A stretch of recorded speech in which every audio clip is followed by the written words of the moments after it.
মুদি দোকানদার শহীদ মিয়া আর ৫টা দিনের মতোই ঠায় বসে রয়েছে নিজের দোকানে।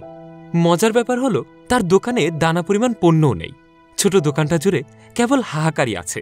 তবুও শহীদ মিয়া তার দোকানে ঠায় বসে রয়েছেন।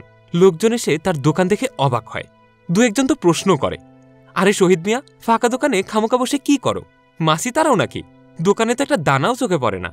শহীদ মিয়া তাদের কথার কোনো প্রত্যুত্তরই দেন না, কেবল প্রশ্নকর্তার চোখের দিকে স্তব্ধ নয়নে তাকিয়ে থাকেন। গায়ের লোকেরা সবাই জানে, তবুও শহীদ মিয়ার ক্ষতবিক্ষত হৃদয় নুন ছেটানোর জন্য কথাগুলো বলে। বেশি না, আজ থেকে প্রায় ১ বছর আগেও শহীদ মিয়ার পেট চলতে এই দোকান দিয়েই। চলতো বলতে ভুল হবে, বেশ ভালোভাবেই চলত। বিকিকিনি হতো রোজ বেলা। একদিন শহীদ মিয়া ভাবলেন একটা ক্ষুদ্র ঋণ নিয়ে ব্যবসাটা একটু বড় করবেন। কথা মতো ঋণ নিয়ে তার বেশ ভালোই চলতে থাকে। কিন্তু হঠাৎই সবার জীবনেই হানা দেয় এক মহামারী। এই মহামারী তছনছ করে দেয় শহীদ মিয়ার জীবন। দোকানে বিকিকিনি নেই। এদিকে প্রতি সপ্তাহে অফিস থেকে কিস্তির জন্য তাগাদা দিতে আসে। যদিও মহামারীর ভেতর বন্ধ রাখার নির্দেশ ছিল, তবুও সে নির্দেশ উপেক্ষা করেই প্রায় চলত তলবের কাজ। এরপর মহামারী কেটে গেলেও ঋণের টাকার এক কণাও শোধ করতে পারেননি শহীদ মিয়া।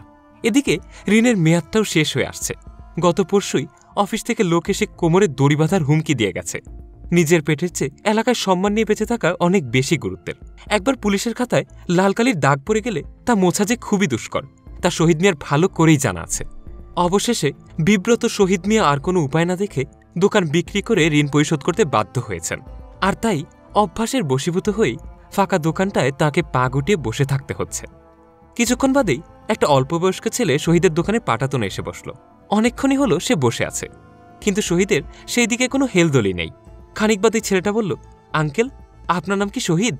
শহীদ ছেলেটার মুখের দিকে তাকিয়ে বলল, হ বাবজান, আমি শহীদ। আঙ্কেল, যদি কিছু মনে না করেন, আমার দোকান আপনার পেছনের দিকেই।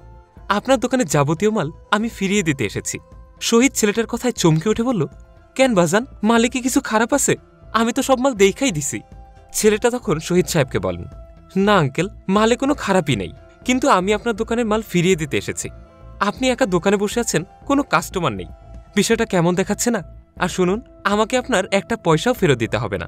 আপনি শুধু আমার জন্য দোয়া করবেন যেন আমার ব্যবসায় সফলতা আসে। তখন শহীদ মিয়া দেখলেন কয়েকজন লোক এসে সব মাল মশলা তার দোকানে পরিপাটি করে সাজিয়ে দিচ্ছে।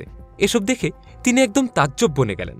বলতে লাগলেন, বাবা, তুমি সত্যি সত্যি সব মাল ফিরিয়ে দিতেছ আমার দোকানের?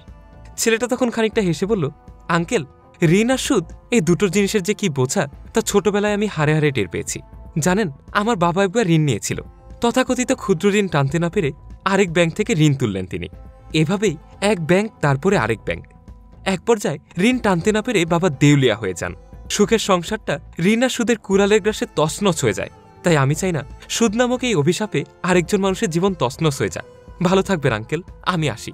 আসসালামু আলাইকুম। কথাগুলো বলেই ছেলেটা সেখান থেকে চলে যায়।